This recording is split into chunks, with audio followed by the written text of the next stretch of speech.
Hello everyone, and welcome to episode 21 of Traditional Tuesday. I am Brian Kaiser Tillman, and we are going to be talking about one of my favorite cartoons growing up and still holds a lot of actual influence over me as an artist, which is Masters of the Universe. And I'm actually going to be drawing the one and only bad guy, Skeletor.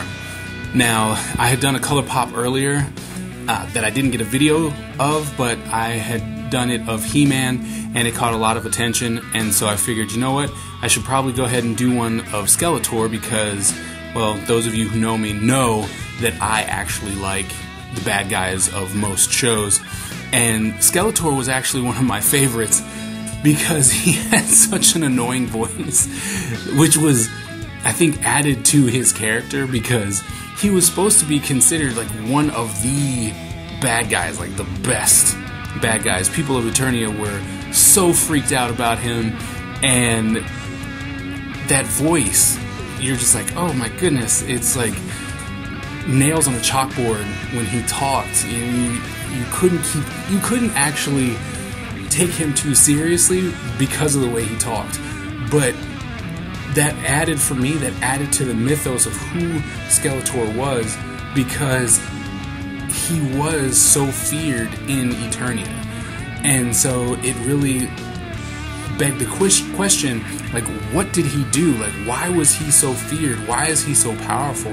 And that always intrigued me, and I was always hoping that I would actually get a glimpse of it in the show, but you really didn't. He was just always the guy that everyone was afraid of. He didn't really go out there and cause a lot of havoc.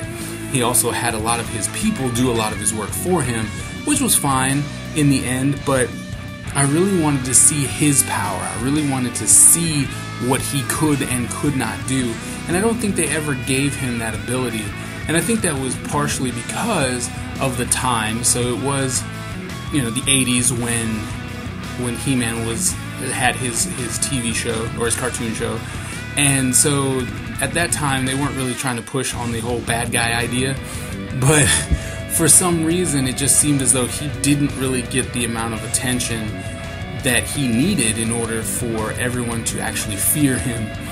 But with that said, I still had an affinity for Skeletor because I really wanted him to be just that cool. So every episode I was hoping that he was going to be the bad guy that I wanted him to be. And I really didn't get that until later, a lot later. Not per se in the cartoon, but definitely in the comics. I mean, I just finished reading a comic that a friend of mine drew, and he showed Skeletor in a light that was more serious. It seemed like he was ready to fight, and it was cool. So for those of you who don't know, the comic was a He-Man comic, and it was a mashup with He-Man and Thundercats, and so we actually got to see Skeletor and Mumra actually team up to battle the two superheroes, bad grammar intended, but it was actually pretty fun to see them actually have some type of power and fight and cut people and hurt people and win.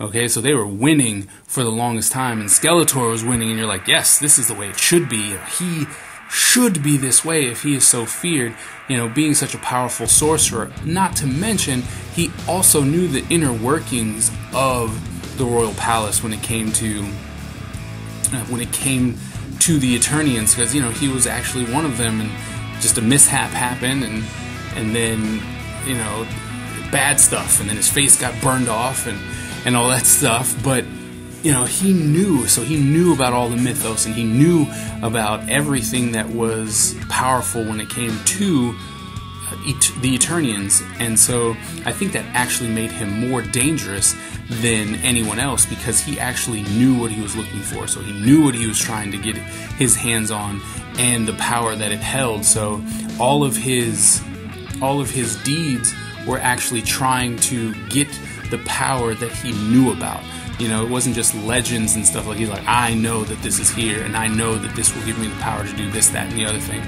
So I really think that having a character that actually knows the powers that they are, not just a question mark, like, man, I really hope that this is here. I heard legends about it, so I'm really hoping that this is there.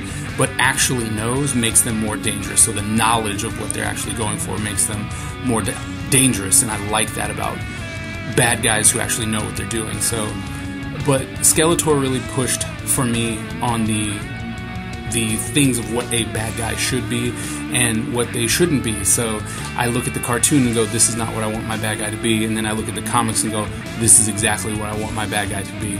So Skeletor and He-Man really did a lot for how I do my stories and my characters. So I'm probably going to keep doing some He-Man, Masters of the Universe stuff because I owe them a lot. They influenced me a whole lot. So thanks ahead of time for that, He-Man and Skeletor, for influencing me and my art that I do. And I hope that if you don't know anything about He-Man and Skeletor, that you go check them out. So that brings us to the end of this episode. I sure hope you liked it. And if you did, please comment, subscribe, like, share, and we'll see you at the next video.